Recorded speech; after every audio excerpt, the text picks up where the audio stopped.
আপোনালোকে জানে কেএলঅ আৰু কেএনঅৰ শান্তি আলোচনাৰ মাজ দিয়া ঐতিহাসিক কমতাপুৰ রাজ্য পুনর্গঠন কোচ রাজবংশী জনগোষ্ঠীর জনজাতিকরণ আর আমার যে মাতৃভাষা আছে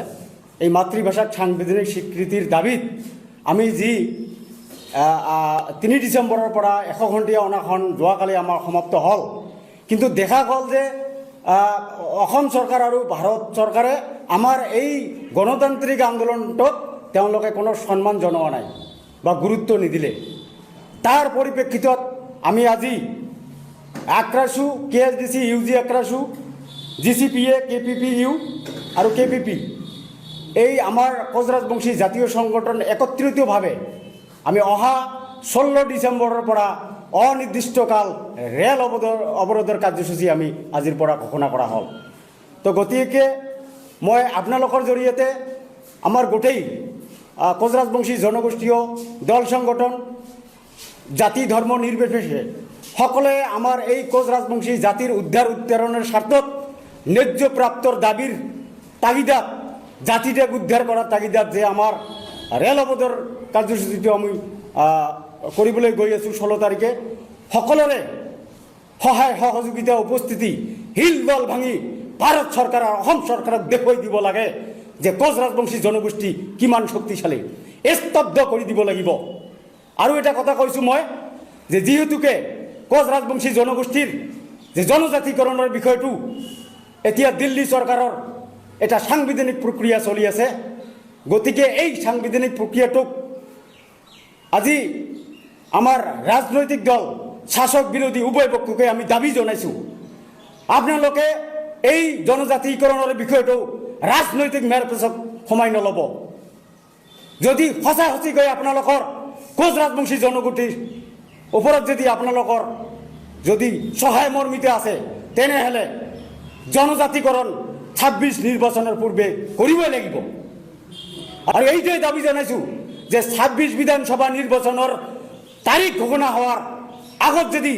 জনজাতিকরণের সাংবিধানিক স্বীকৃতি রাষ্ট্রপতির যদি স্বীকৃতি নহয় তেনেহলে গোটেই কোচ রাজবংশী জনগোষ্ঠী বিজেপি দলক আমি বিশ্বাসঘাতক এটা দল বুলি ঘোষণা কৰিবলৈ বাধ্য হম আৰু 26 নিৰ্বাচনত গোটেই বিজেপিৰ বিৰুদ্ধে আমি ওলাই পৰিম যিকোনো প্ৰকাৰে বিজেপিক আমি নিঃশেষ কৰাৰ ফিল্ডত নামি পৰিম আমি আগতে ঘোষণা কৰি থৈছোঁ যে 26ৰ বিধানসভা নিৰ্বাচনৰ আগত আমি জনজাতিকৰণৰ মৰ্যাদা লাভ নকৰিলে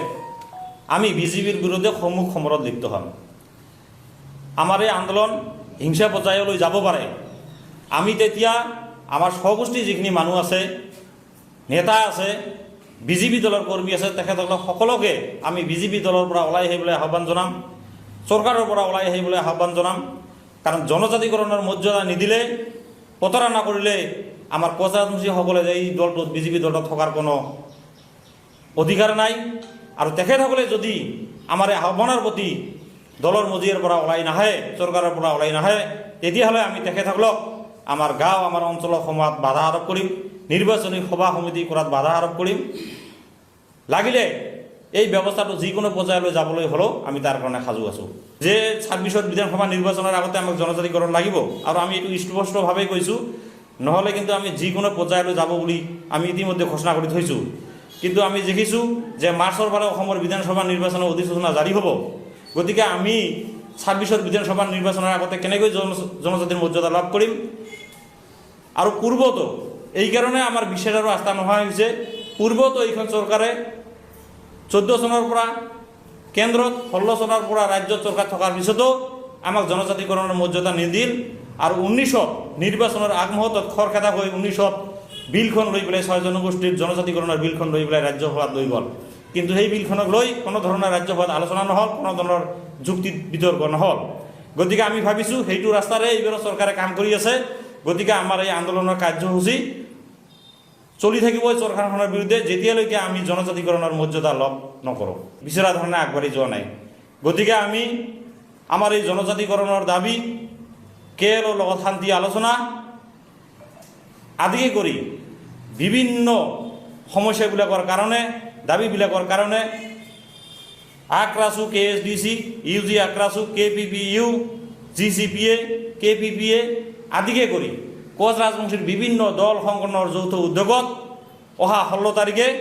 অসম উত্তৰ বংগৰ বিভিন্ন ঠাইত আমি ৰেল অৱৰোধৰ কাৰ্যসূচী ঘোষণা কৰিছোঁ আৰু এই ৰেল অৱৰোধৰ কাৰ্যসূচীত আমি আমাৰ এই স্বগোষ্ঠীয় দল সংগঠন আৰু স্বগোষ্ঠীয় জনসাধাৰণক পূৰ্ণভাৱে সমৰ্থন আৰু সহযোগিতা আগবঢ়োৱাৰ কাৰণে আহ্বান জনাইছোঁ।